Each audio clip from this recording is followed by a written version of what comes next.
ഈ കാണുന്ന ചെറിയ കടയിലെ വജ്രായുധം എന്ന് വിശേഷിപ്പിക്കാവുന്ന രണ്ട് ഐറ്റംസ് ആണ്. നമ്പർ 1 കാന്താരി സോഡ, നമ്പർ 2 പാൽമുന്തിരി. ഇത് രണ്ടുമാണ് ഇന്ന് ഞങ്ങൾ ട്രൈ ചെയ്യാൻ പോകുന്നത്. നമ്മളൊക്കെ ഒരുപാട് കടകളിൽ നിന്നിട്ടും ഒരുപാട് ടൈപ്പിലെ സോഡകൾ കുടിച്ചിട്ടുണ്ട്. സോഡ സർബത്ത് കുടിച്ചിട്ടുണ്ട്, പിന്നെ ഉപ്പ് സോഡ കുടിച്ചിട്ടുണ്ട്. അങ്ങനത്തെ പല ടൈപ്പുള്ള സോഡകൾ നമ്മൾ കുടിച്ചിട്ടുണ്ട്. കാന്താരി സോഡ നിങ്ങൾ ആരെങ്കിലും കുടിച്ചിട്ടുണ്ടോ? ഇത് എൻ്റെ കയ്യിലിരിക്കുന്ന ഈ ഒരു ഐറ്റമാണ് കാന്താരി സോഡ. ഈ സ്പോട്ട് എവിടാ നിങ്ങൾക്ക് ആർക്കെങ്കിലും അറിയോ?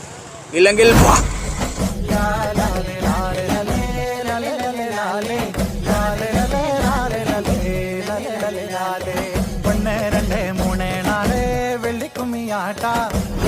നമുക്കൊന്ന് കുടിച്ചു നോക്കാം. എരിവുണ്ടില്ല എന്നൊക്കെ അറിയാം. കാന്താരി കേൾക്കുമ്പോഴേ ഫസ്റ്റ് ഒരു പേടിയാണ്. നമുക്കൊന്ന് കുടിച്ചു നോക്കാം.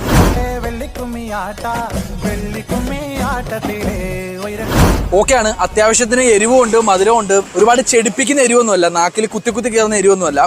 നമുക്ക് കുടിക്കാൻ പറ്റുന്ന ആവശ്യത്തിനുള്ള എരിവൊക്കെ ഉണ്ട്. പാൽമുന്തിരി വേറെ